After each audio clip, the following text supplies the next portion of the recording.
I'm Carl Try. I'm going to talk to you about onshoring and offshoring. Any Facebook friends of mine here, raise your hand. You're going to find out.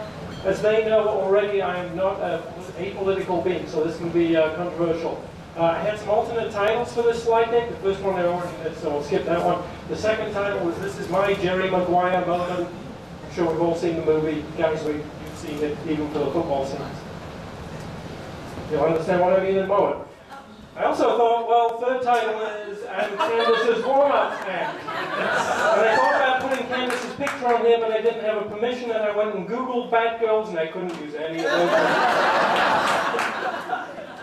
So I'm going to talk about onshoring and offshoring, and my credible you bet I am. Okay, I'm here in the US on an immigrant visa. I have a green card, I'll show you later. I manage onshoring and offshoring teams. I've assisted clients with offshoring teams. I've been there, done that. Let's talk about some terminology. So onshoring. Everybody knows that means we employ Americans, they work in America. Offshoring, they're somewhere else, typically India, Pakistan, China. Euro, guess what? Europe. NEA, a bit closer, South America. Okay, outsourcing, is that a good thing? You bet it is. You outsource a lot of things in your own home, trash collection, stuff like that.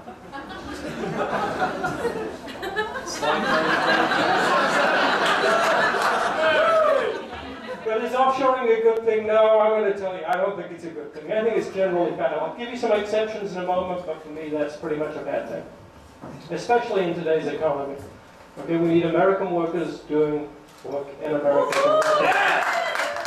Okay, I've never heard anybody come and tell me we're going to offshore because it's better, it's higher quality, it's done quicker. That's not the reason anybody offshores. The only reason they offshore is to save money. Not necessarily a good reason in my book, but that's the excuse you'll hear for offshore. Okay, what is being offshore? It's increasing. The amount of different kinds of jobs being offshore is increasing. Look at this poor guy here. You know, Will Coast, HTML for food. You can't read his hat, but he represents a really well-known company. So what are the assumptions that are made when we decide to offshore? The assumptions are you're too expensive, someone else can do it cheaper, we don't care about you because you're not our customer, and employment in the United States or unemployment doesn't matter. Well, I don't buy any of that. Okay. Some of the factors that temper those assumptions are language barriers from the companies that we offshore to, cultural differences, time zones, turnover, experience, all of those things make offshoring difficult. What's the economic impact? Without exception, almost without exception, the companies we offshore to, we have trade deficits with, which means we're investing US dollars in their countries for their economies to grow, not the reverse. So what are some ways you can mitigate those negatives? Well, we've tried Euro-shoring. I've tried that. Nearshoring, which means we do it in South America because it's a little bit closer, and rural shoring, which is the latest trend, which means we do it in Portsmouth, Ohio.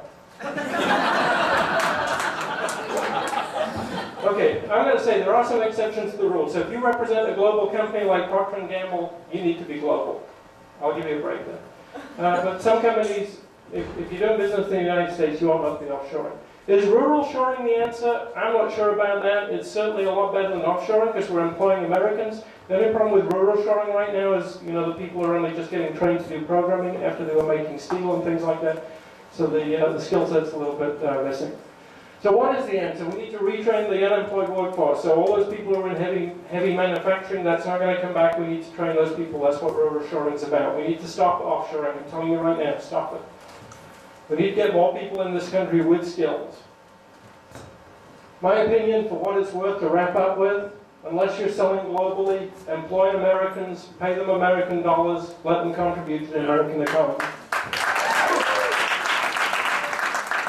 So what can you do? What I just said. Also support initiatives that put in place controls that stop your tax dollars going offshore. A huge portion of the stimulus has been spent outside this country. That's really not good. So you've got 15 seconds for questions. If you can, one question with a yes or no answer. No questions? Thank you very much. A lot of fun.